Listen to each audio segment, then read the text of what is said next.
Hello everyone and welcome to PW only IAS. एक बार फिर से आप सभी का स्वागत है साइंस एंड टेक्नोलॉजी के वीकली सेशन में। सारे के सारे करंट अफेयर्स जो भी साइंस एंड टेक के वीकली होते हैं उनको हम लोग डिस्कस करते हैं बड़े ही आसान भाषा में। तो आज का जो हमारा टॉपिक है ना, आपको ये पीडीएफ यहां से मिल जाएगी। आपका आज का जो टॉपिक है वो एक बड़ा ही इंटरेस्टिंग सा टॉपिक है। दो टॉपिक्स आज हम लोग डिस्कस करेंगे, दोनों के दोनों द हिंदू आर्टिकल्स के ही हैं। पहला जो टॉपिक होगा वो तो बहुत ही रिसेंट एक टॉपिक है। सबसे पहले मैं उस पर डिस्कस करता हूं। ये है आपके लिए कार्टी सेल से रिलेटेड, कार्टी सेल थेरेपी से रिलेटेड। ये बेसिकली क्या होता है, एक ना कैंसर के लिए ट्रीटमेंट है, इस पर हम लोग बात करेंगे। और दूसरा जो आर्टिकल है वो आपके लिए एपिजेनेटिक चेंजेस से रिलेटेड है। एपिजेनेटिक चेंजेस, अब ये क्या चीज होती है? एपिजेनेटिक का मतलब होता है आपके इन्वायरमेंटल चेंजेस से, अगर आपके जेनेटिक कोड चेंज होते हैं तो उससे क्या इफेक्ट पड़ता है। राइस की कुछ वेराइटीज हैं जो हमें बहुत ही शानदार रिजल्ट्स दे रही हैं, तो हम लोग जरा इस पर भी बात करेंगे। ये कुछ नए प्रकार के हमारे जीन एडिटेड राइस हो सकते हैं। तो जीन एडिटिंग के द्वारा कैसे ये सारे काम हम लोग कर रहे हैं, मतलब इनफैक्ट हम यूं बोल रहे हैं कि एपिजेनेटिक चेंजेस के कारण हम लोग को जीन एडिटिंग नहीं करना पड़ेगा। अब ये सारी चीजें क्या किस तरफ इशारा करती हैं, जरा आज हम लोग समझते हैं। सबसे पहला आर्टिकल आपके सामने यहां पर जो लिखा हुआ है, इसमें से हालांकि आपको बहुत ही कम चीजें दिख रही होंगी, बट हाँ टॉपिक का समझ है कि techniques to make CAR T cell in vivo could transform cancer care. सबसे पहले हम लोग को दो तीन बेसिक चीजों के बारे में समझना बड़ा जरूरी है इस आर्टिकल को समझने से पहले। वो दो तीन बेसिक चीज क्या है? सबसे पहला पॉइंट मैं आपके लिए लिखता हूं कि आपको पता होना चाहिए कि कार टी सेल थेरेपी क्या है। कार टी सेल थेरेपी क्या है? तो हमने बताया कि एक तो भाई देखो, तुम्हारे लिए कैंसर के ट्रीटमेंट के लिए हम लोग इसका इस्तेमाल करते हैं। दूसरा जो है, आपको एक ब्रॉडर क्लासिफिकेशन में ये भी समझा देता हूं कि ये जो कार्टी सेल थेरेपी है ये बेसिकली आपका एक सोमैटिक सेल जीन थेरेपी का एक पार्ट है। ये भी इंपॉर्टेंट है क्योंकि देखो जो जीन थेरेपी होती है वो या तो जर्मलाइन जीन थेरेपी होगी या फिर सोमैटिक सेल जीन थेरेपी होगी। जर्म लाइन में हम लोग रिप्रोडक्टिव सेल्स की बात करते हैं, और दूसरा जहां पर हम अपने बॉडीली सेल्स की बात करें वो है हमारे लिए सोमैटिक सेल जीन थेरेपी। अब इस चीज को जरा हम लोग वापस से समझते हैं कि अब कार्टी सेल थेरेपी में ये एक्चुअल में कार क्या चीज है, कौन सी कार चला रहे हैं हम लोग यहां पर? नहीं, वो वाली कार नहीं है। ये है आपके लिए chimeric antigen receptor, chimeric antigen receptor T cell therapy. अब इसमें आपको एक बात को समझना है कि chimeric antigen receptor T cell therapy, ये सब समझने के लिए आपको समझना पड़ेगा कुछ दूसरे बेसिक्स की बात। दूसरा बेसिक्स जो है वो है कैंसर से रिलेटेड। देखो कैंसर जो एक प्रॉब्लम है, इस कैंसर में ज्यादातर केसेस में क्या होता है कि हमारे जो व्हाइट ब्लड सेल्स होते हैं, व्हाइट ब्लड सेल्स, इसका एक पोर्शन है जिसको हम लोग बोलते हैं क्या? लिम्फोसाइट्स। लिम्फोसाइट्स को हम लोग अगेन दो टाइप्स में क्लासिफाई करते हैं, एक है बी सेल्स और दूसरा है टी सेल्स। हम लोग बोलते हैं कि हमारे कैंसरस सेल्स का मतलब क्या है, ये वैसे तो बी सेल्स और टी सेल्स दोनों को अफेक्ट कर सकते हैं। कैंसर सेल्स में दो प्रकार के कुछ ऐसे फंडे होते हैं, जैसे कि एक कैंसर का मैं आपको एग्जांपल देता हूं कि ये आखिरकार ये करते क्या है। ये ना अनकंट्रोल्ड ग्रोथ है। क्या बोल दिया मैंने? ये है अनकंट्रोल्ड ग्रोथ। एग्जाम्पल के तौर पर हम लोग लेते हैं अनकंट्रोल्ड ग्रोथ बी सेल्स का। यूजुअली अगर आपने इम्यूनिटी को पढ़ा होगा, इम्यून सिस्टम को पढ़ा होगा, तो आपको पता है कि यही हमारे इम्यून सिस्टम में भी काम करते हैं। इम्यून सिस्टम का भी तो ये सब पार्ट्स हैं। बट कैंसर सेल्स में क्या होता है कि ये जो बी सेल्स हैं इनका अनकंट्रोल्ड ग्रोथ स्टार्ट हो जाता है। अब इस अनकंट्रोल्ड ग्रोथ से होता क्या है, ये बी सेल जब अनकंट्रोल्ड होने लगता है तो यही बना देता है आपका ट्यूमर। और देखो ट्यूमर जो होता है वो हर बार जरूरी नहीं है कि कैंसरस हो। मतलब तुमने 2 बार ट्यूमर का नाम सुना होगा, ट्यूमर के 2 टाइप सुने होंगे कभी, एक होता है बेनाइन ट्यूमर और एक होता है मैलिग्नेंट ट्यूमर। तो इसमें कुछ ट्यूमर्स जो होते हैं वो कैंसरस हो सकते हैं और कुछ ट्यूमर कैंसरस नहीं होते। ये भी बात आपको क्लियर हो गई। अब इन सब के पचड़े में सर ये टी सेल का जीन थेरेपी से क्या मतलब? सबसे पहले समझना कि जो chimeric antigen receptor T cell therapy है, this is a special kind जहां पर हम लोग जीन एडिटिंग का एक इंपॉर्टेंट रोल प्ले करते हुए देख रहे थे। इस आर्टिकल में ना कुछ बातें लिखी गई। इस आर्टिकल में बोला गया है कि देखो, जो तुम कार्टी सेल थेरेपी कर रहे थे अभी तक, जिस मेथड से कर रहे थे, वो मेथड अब आज के टाइम पर हो सकता है कि चेंज हो जाए, क्योंकि जो एग्जिस्टिंग कार्टी सेल थेरेपी का मेथड है वो काफी ज्यादा साइड इफेक्ट क्रिएट कर रहा है। अब ये क्या कह रहा है? पहले देखो, जो पूरी हिस्ट्री है वो क्या कहती है कि हमारे पास कैंसर को ट्रीट करने के लिए हमारे पास कुछ इलाज थे, जैसे कि हम लोग बोलते हैं कीमोथेरेपी या फिर हम बोलते हैं रेडियोथेरेपी।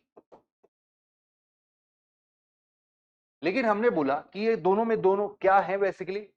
कीमोथेरेपी में ऐसे बहुत महंगे इंजेक्शंस, लाख लाख 2-2 लाख रुपए के इंजेक्शंस आते हैं और कई सारे इंजेक्शंस, मेडिसिन आपको लेने पड़ते हैं, और ये आपके शरीर के जितने भी फास्ट ग्रोइंग सेल्स होते हैं उन सबको ये मार डालता है। अब फास्ट ग्रोइंग सेल्स तो अच्छे वाले भी हो सकते हैं, आपका बाल भी एक फास्ट ग्रोइंग सेल है, आपके नाखून भी फास्ट ग्रोइंग सेल है।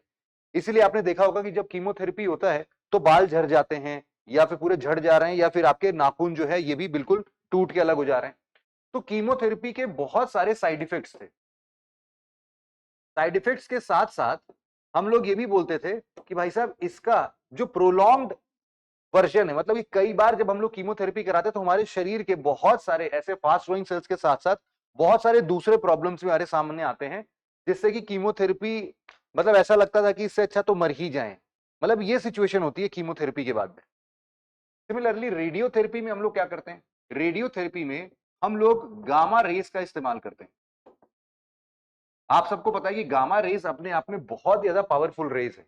इनफैक्ट हम यूं बोल सकते हैं कि जब एटॉमिक एक्सप्लोजन होता है ना, जब न्यूक्लियर रिएक्शन होता है, उस न्यूक्लियर रिएक्शन से निकलने वाली रेडिएशंस में गामा रेस पाए जाते हैं। तो वैसे खतरनाक गामा रेस को, वैसे खतरनाक रेडिएशंस को बहुत ही माइन्यूट फॉर्म में कंट्रोल्ड गामा रेस को हम लोग बोल सकते हैं कि हम लोग अपने ट्यूमर सेल के तरफ डायरेक्ट करते हैं, और उसके बेसिस पर हम लोग अपने ट्यूमर सेल्स को मार डालते हैं। जो भी ट्यूमर सेल्स होते हैं उनको हम लोग मार डालते हैं। लेकिन सोचो, इस पूरे इस इस पूरे के पूरे सिचुएशन में हमारे पास एक प्रॉब्लम क्रिएट हो जाएगी। इस पूरे के पूरे सिचुएशन में हमारे पास एक प्रॉब्लम क्रिएट हो जाएगी, और वो प्रॉब्लम क्या कहती है, जरा इसको समझना। वो कहती है कि देखो, मान लेते हैं कि तुम्हारा शरीर है ये, है ना, तुम्हारे शरीर का आउटर कवर, और तुम्हारा ट्यूमर जो है वो बॉडी के अंदर यहां पर है। मान लेते हैं ये तुम्हारा शरीर है और ये बॉडी के अंदर तुम्हारे है। हम लोग यहां से रेडियोथेरेपी के रेडिएशंस लगाते हैं इसको मारने के लिए, लेकिन जो रास्ते में जितने भी सेल्स मिलेंगे इन सबको भी ये रेडियोथेरेपी डिस्ट्रॉय करेगा, और इनफैक्ट पीछे के भी कुछ सेल्स को डिस्ट्रॉय कर देगा। तो आपके बहुत सारे सेल्स जो होंगे ना वो उससे डिस्ट्रॉय हो जाएंगे। बहुत प्रॉब्लम है। तो रेडियोथेरेपी भी इतना अच्छा नहीं है।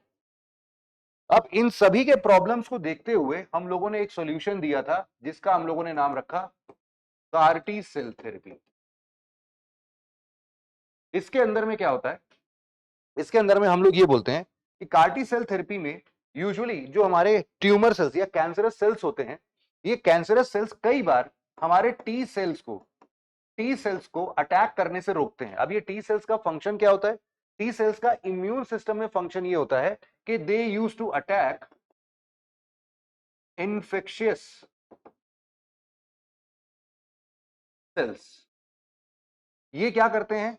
टी सेल्स, यहां पर किलर टी सेल्स नाम होता है, इसको हम लोग बोलते हैं CD8+ टी सेल्स,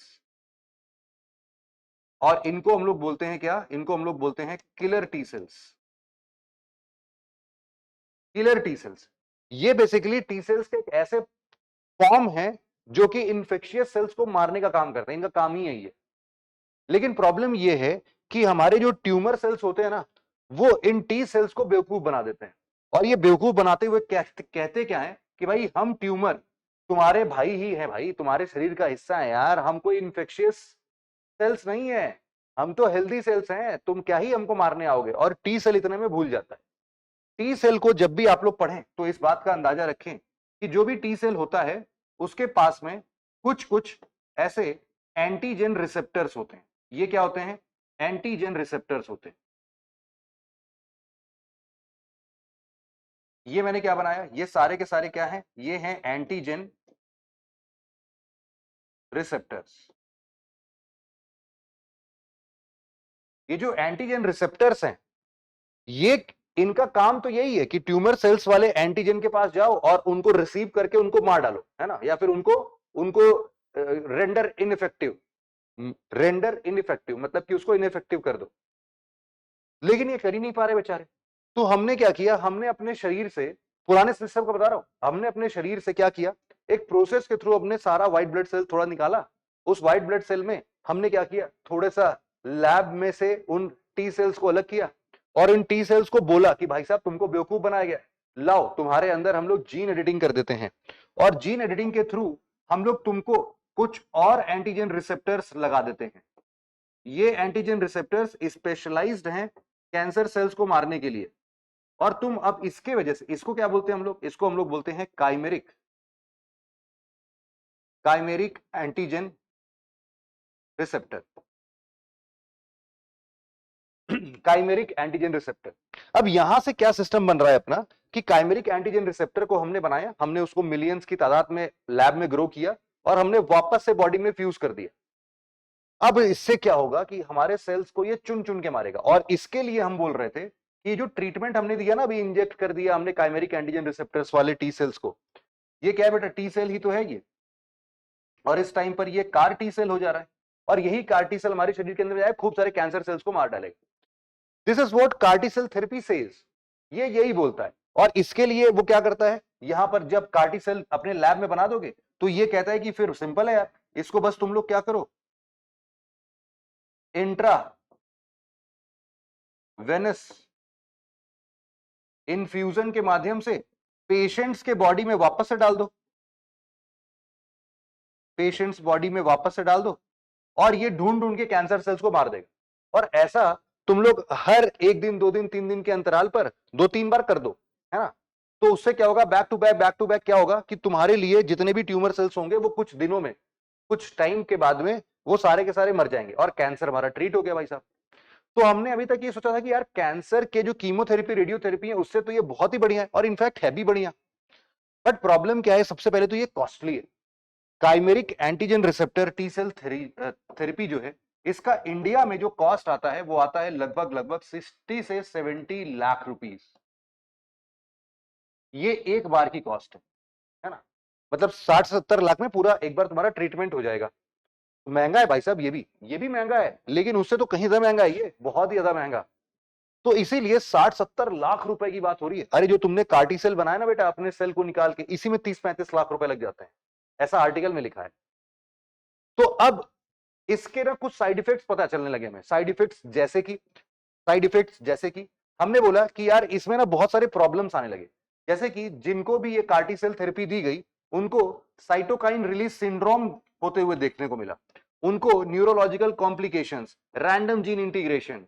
और पहली बार में कई सारे पेशेंट्स ने ये भी बोला कि हमारा पहली बार जब कार्टी सेल थेरेपी हुआ तो सक्सेसफुल नहीं हुआ, दोबारा हुआ तो भी सक्सेसफुल नहीं हुआ, तिबारा हुआ तो भी सक्सेसफुल नहीं हुआ, चौथी बार कराया तब जाके सक्सेसफुल हुआ। और इनका ये कहना है इस आर्टिकल के अंदर में, जब तुम लोग यहां वाले लाइंस को पढ़ोगे ना, इसमें साफ साफ लिखा है कि a patient who received CAR T cell therapy from primary mediastinal B cell lymphoma, मतलब कुछ कुछ डिफिकल्टी है, ये बोल रही है कि मैंने 27 दिन यहां पर रुकी थी और मुझे बहुत सारा प्रॉब्लम हो गया। लास्ट में इनका ये कहना है कि इससे अच्छा तो मतलब ना ही करते। अब इन सभी सिचुएशन में अब तुम सोचो कि ये आर्टिकल क्या कह रहा है, सर ये बताओ आर्टिकल का कहना क्या है। फिर से मैं अब तुमको आर्टिकल समझाता हूं, तुम पढ़ भी लोगे इस चीज को। Technique to make CAR T cells in vivo transformation cancer care. अभी तक जो हमने ये कार्टी सेल थेरेपी देखा, ये क्या था भाई, ये था तुम्हारे लिए इन विट्रो। इसको हम लोग लैब में कर रहे हैं और लैब में करने के बाद तुम्हारे बॉडी में वापस से इन्फ्यूज कर दे रहे हैं। लेकिन अब ये बोल रहा है कि यार इतना बवाल नहीं करते हैं, कार्टी सेल थेरेपी को एक इजी मोड देते हैं। इसने बोला कि भाई देखो कार्टी सेल्स जो होंगे ना हमारे पास, कार्टी सेल थेरेपी का एक नया वर्जन इन्होंने बना दिया। इन्होंने बोला कि देखो एक्चुअल में हमारे पास में जो भी टारगेट सेल्स हैं इनका लोकेशन हमें पहले से पता है। हम क्या करें, हम एक मैसेंजर आरएनए बना दें। मैसेंजर आरएनए किसके लिए बना दें? काइमेरिक एंटीजन रिसेप्टर के लिए। अब हम लोग लैब में ना बनाएं, हम क्या करें, एमआरएनए बना दें और इसको हम लोग क्या करें, एक नैनो फॉस्फोलिपिड के अंदर में पैक कर दें। It is something similar to mRNA vaccine. अगर किसी ने मुझसे एमआरएनए वैक्सीन पढ़ा है तो वो उससे रिलेट कर पाएगा। ये इसको हमने क्या किया, अब एमआरएनए को अगर तुमने सीधे बॉडी में इंजेक्ट कर दिया तो वो अपने आप ही थोड़ी ना पहुंच जाएगा वहां पर। उसको पहुंचाने के लिए हमें एक कंपोनेंट की जरूरत पड़ती है, इसको हम लोग बोलते हैं नैनो फॉस्फोलिपिड।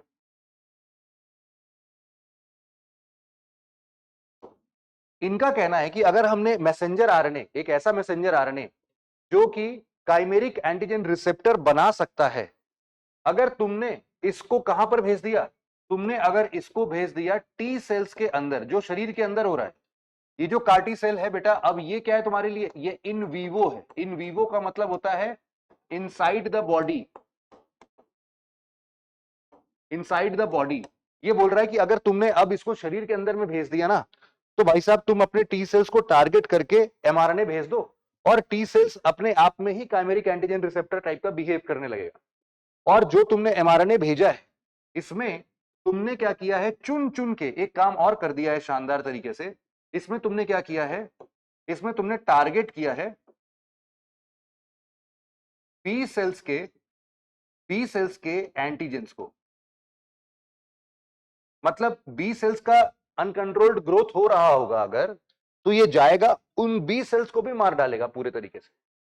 अच्छा एक चीज मैं और बता देता हूं बस, जो पुराना वाला थेरेपी था हमारे लिए, जो ये वाला इन विट्रो कार्टिसेल थेरेपी था, इन विट्रो कार्टिसेल थेरेपी में इन सभी चीजों को करने से पहले कि ये निकालो और फिर ये सब करो, इसके पहले भी एक स्मॉल अमाउंट ऑफ कीमोथेरेपी करते थे हम लोग। उससे क्या होता था, ताकि सारा का सारा इम्यून सिस्टम का सेल्स हमारा मर जाए और उसके बाद हम लोग फ्रेश कार्टी सेल थेरेपी डालते थे, जिससे कि फिर वो टारगेट करके उसमें बात करता था। अब यहां पर भी यही सेम सिस्टम है। यहां पर बस हमने क्या किया, मैसेंजर आरएनए का इस्तेमाल किया। अब इसका फायदा क्या मिलेगा हमें पता है, मैसेंजर आरएनए को भेजने से हमें फायदा ये मिल जाएगा कि अब हमें सबसे पहले ये जो कॉस्टली लैब सेटअप है ये नहीं करना पड़ेगा। दूसरा फायदा क्या है हमें, दूसरा फायदा ये है कि ये ना सिर्फ टी सेल्स वाले प्रॉब्लम से जूझ रहा है, बल्कि बी सेल्स के ग्रोथ को भी ये कम कर दे रहा है। ये भी फायदा है इसमें। तीसरा फायदा क्या है इसका, सबसे ज्यादा हम बोल सकते हैं कि इन सभी सिचुएशन में इसकी जो इफेक्टिविटी है वो बढ़ गई।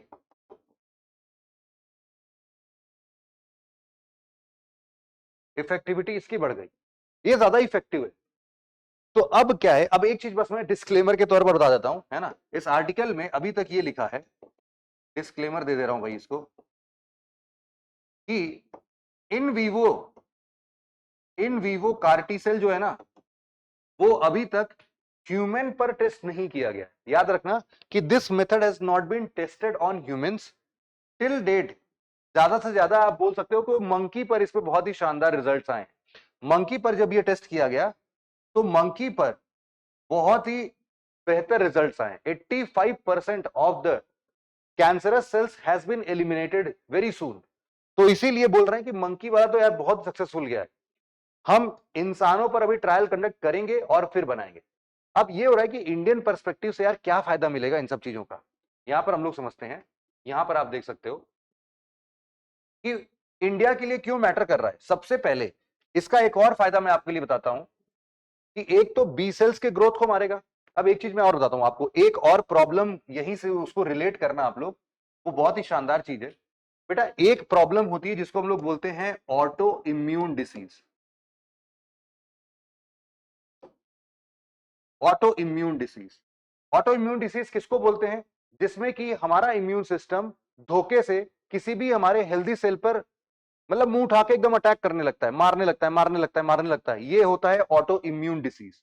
हमारा इम्यून सिस्टम पागल हो जाता है। मतलब कि जो ऑटो इम्यून डिसीज का मतलब है कि जो भी हमारे पास बी सेल्स होते हैं हमारे इम्यून सिस्टम के, दे स्टार्ट अटैकिंग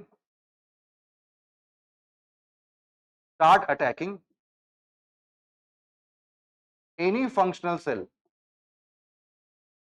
इसको बोलते हैं ऑटो इम्यून डिसीजेस। अब सोचो कि अगर ये बी सेल पगला गया, जैसे पागल हाथी इधर उधर सबको मारने पीटने चला जाता है, अगर हमने इसका इलाज ढूंढा तो ये क्या है, बी सेल के ग्रोथ को कम करेगा, बी सेल को भी मार डालेगा। तो हमें एक प्रोबेबल सॉल्यूशन मिल रहा है कि भाई साहब इस कार्टी सेल थेरेपी से हमारे पास एक पंथ दो काज वाला काम होगा। हमारा ऑटो इम्यून डिसीज भी ट्रीट हो जाएगा और कैंसर तो ट्रीट हो ही रहा है। तो ये भी एक फायदा है इसका। यहां पर और बातें भी लिखी गई हैं, और बातें भी लिखी गई हैं। यहां पर लिखा है कि इंडिया के लिए बहुत सारे ऐसे प्रॉब्लम्स है, जैसे कि 75% केसेस जो होते हैं वो यहां पर ज्यादातर करके ऐसे ही टी सेल्स व कैंसरस सेल्स के तो होते ही हैं। साथ ही साथ इंडिया के पास ऑटो इम्यून डिसऑर्डर्स के भी काफी ज्यादा केसेस देखने को मिलते हैं। और कोविड-19 पैंडेमिक के बाद हमने ऑटो इम्यून डिसीजेस में 30% तक का इजाफा देखा है। तो इसीलिए हमारे लिए तो ये बहुत ही शानदार है। अब यहां पर जो लिखा है वो पढ़ना, अब तुमको सब समझ में आएगा। इसमें लिखा है the key advantage of this platform is that it avoids the most restrictive components of current CAR T cell therapy. करता क्या है कि since CAR instructions were delivered using mRNA rather than viruses, changes to immune cells were temporary, lowering the risk of genetic side effects। अब यहां पर एक चीज का और यहां पर एक और बेनिफिट देख लो जो इसने बताया है। ये बोल रहा है कि देखो हमने ना यहां पर नैनो फॉस्फोलिपिड्स का इस्तेमाल किया है। इसके पहले क्या हो रहा था, इसके पहले जो हम लोग यहां पर काइमेरिक एंटीजन रिसेप्टर्स इसमें ऐड कर रहे थे, वो लैब में एक वायरस के थ्रू ऐड कर रहे थे। वायरस के थ्रू ऐड करने से कई बार वायरस के जेनेटिक मटेरियल्स भी कॉपी हो जाते थे, जिसकी वजह से यहां पर रिस्क बना रहता था। अब यहां पर चूंकि नैनो फॉस्फोलिपिड का इस्तेमाल किया गया है, वायरस का इस्तेमाल ही नहीं किया गया है, इसीलिए ये ज्यादा इफेक्टिव होगा और इसके साइड इफेक्ट्स भी कम होंगे। सिंपल है ना। तो यही पूरा आर्टिकल था। आई होप कि आपको ये आर्टिकल समझ में आया होगा। अगला आर्टिकल जो है हमारा ना, वो है हमारे लिए राइस से रिलेटेड, जिसने कि एक इवोल्यूशन को बहुत ही शानदार तरीके से समझाने की कोशिश की है। अब यहां पर क्या हुआ है जरा इसको भी समझते हैं। ये तो बहुत ही क्विकली मैं आपको समझा देता हूं।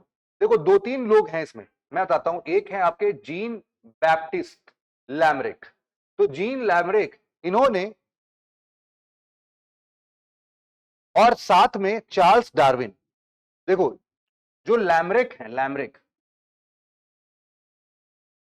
इन्होंने 1809 में और डार्विन ने 1859 में कुछ जेनेटिक चेंजेस की बात की थी, जेनेटिक म्यूटेशंस की बात की थी। लैमरिक का 1809 में ये कहना था, इनको कहना था कि देखो क्या होता है कि जब भी ऑर्गेनिज्म अपने लाइफ टाइम के थ्रू चलता है ना, तो जो भी उसके इन्वायरमेंटल इन्फ्लुएंस होते हैं उसका भी असर उसके ऑफस्प्रिंग पर पड़ेगा। मतलब इनका कहना था कि जो इन्वायरमेंट है इट अफेक्ट्स आवर जीन्स या फिर जेनेटिक कॉम्पोजिशन। लेकिन उस टाइम पर डार्विन, 50 साल के बाद ही डार्विन जब आए थे, तो डार्विन ने यह बोला कि नहीं नहीं नहीं, ऐसा नहीं है। पेरेंट से ऑफस्प्रिंग पर वेरिएशंस पास तो होंगे, लेकिन इसमें हम लोग सिर्फ और सिर्फ जेनेटिक चेंजेस की बात करेंगे। मतलब कि इसमें नेचुरल सिलेक्शन की बात आएगी, है ना। डार्विन का कहना था theory of natural selection, theory of natural selection. और इसी के साथ साथ एक और पर्सन थे, इनको हम लोग बोलते हैं ऑगस्ट विस्मैन। इन्होंने भी यही बोला। इन्होंने क्या किया, इन्होंने एक एक्सपेरिमेंट किया। एक और पर्सन थे ऑगस्ट विस्मैन। इनके नाम नहीं याद करना है आपको, बस कॉन्सेप्ट समझना है। इन्होंने बोला कि भैया हमने ना एक क्या बोलते हैं, एक एक्सपेरिमेंट किया है और हमने बोला कि यार अच्छा ठीक है भाई, इन्वायरमेंट अगर इफेक्ट करता है तो हम चूहे की पूंछ काट डालते हैं। 5 जनरेशन तक चूहे पैदा करते रहे और पूंछ काटते रहे। तो देखा नहीं, इन्वायरमेंट से तो कोई असर ही नहीं कर रहा है। हमने इसके इन्वायरमेंट में पूंछ काट दी, लेकिन 6वां जनरेशन का फिर से पूंछ निकल आया। तो इसीलिए लैमरेक की बातों को काट दिया गया, बोले कि लैमरेक कुछ भी बोल रहे हैं, इनकी बात सही नहीं है, डार्विन सही है, ऑगस्ट विसमैन, और सबसे बड़ी बात, जब हमारे पास में ग्रिगोर मेंडल आए थे ना, ग्रिगोर मेंडल का नाम तुम सब लोगों ने सुना होगा, ग्रिगोर जॉन मेंडल, अरे जो पीस वाला एक्सपेरिमेंट, मटर वाला एक्सपेरिमेंट कर रहे थे, ग्रिगोर जॉन मेंडल जो थे, इनका पूरा एक थ्योरी आता है, इन्होंने इनहेरिटेंस की थ्योरी बताई कि हमेशा पेरेंट से ऑफस्प्रिंग तक सारे के सारे जीन्स जो हैं वो अनचेंज्ड फॉर्म में जाते हैं। मतलब इन्होंने भी एक तरीके से लैमरेक को भगा दिया, बोले कि लैमरेक गलत बोल रहा है, लेकिन जो सही होता है उसके लिए नेचर भी उसका साथ देता है। और यहां पर अब जाके एक स्टडी वापस से की। अब इस पूरे एक्सपेरिमेंट में हुआ क्या, इस आर्टिकल में लिखा क्या, मैं वो समझाता हूं आपको। लैमरेक को जो पहले के टाइम पर सारे साइंटिस्ट जो थे उनको नहीं मानते थे, अब उन्हीं का पूरा फंडा नेचर ने प्रूव कर दिया है। कैसे? एक राइस है जिसको हम लोग बोल रहे हैं ओर्जिया सैटिवा, अब इसको याद नहीं करना है आपको, बस ऐसे समझ लो अभी के लिए। ओर्जिया सैटिवा जो है, या फिर कोई भी राइस का नॉर्मल अगर आप प्लांट लेते हो तो उसके अंदर में एक जीन होता है जिसको हम लोग बोलते हैं एक्ट 1। नॉर्मल टेम्परेचर कंडीशन में हर चावल की वेराइटीज के अंदर में ये एक्ट 1 खूब ज्यादा प्रोड्यूस होता है, क्योंकि act 1 represent growth and development, है ना, तो ये खूब प्रोड्यूस होता है। लेकिन अगर आपने इस पूरे पेड़, इस चावल के पेड़ को अगर आपने ठंडे जगह पर देखा तो ये एक्ट 1 जो है वो स्विच ऑफ हो जाता है, स्विच ऑफ हो जाता है भाई, और इसका ग्रोथ एंड डेवलपमेंट रुक जाता है। तो इन्होंने क्या किया, एक बिल्कुल कंट्रोल्ड इन्वायरमेंट में राइस वेराइटीज के टेम्परेचर को कम किया, राइस वेराइटीज को टेम्परेचर को कम किया, और 3 से 4 जनरेशन तक आते आते राइस ने इस चीज को अडॉप्ट कर लिया, और इनफैक्ट वो एक्ट 1 को अब स्विच ऑफ नहीं कर रहा था। मतलब even in the colder temperature अब जो नई वेराइटी है वो एक्ट 1 को स्विच ऑफ नहीं करती थी और अपना ग्रोथ एंड डेवलपमेंट शानदार तरीके से बढ़ाने लगी। इससे फायदा यह हुआ कि अब जो कंट्रोल्ड टेम्परेचर पे हमने राइस प्लांट को इन्वायरमेंटल इफेक्ट से ट्रेन कर दिया ना, इससे उनके जेनेटिक चेंजेस हो गए, और अब ये विजिबल है अगले 4-5 जनरेशन में भी उनकी प्रोडक्टिविटी इंक्रीज हो गई। अब यही चावल को अगर आप ठंडे जगह ले जाके पैदा करोगे तो इसकी खूब पैदावार होगी।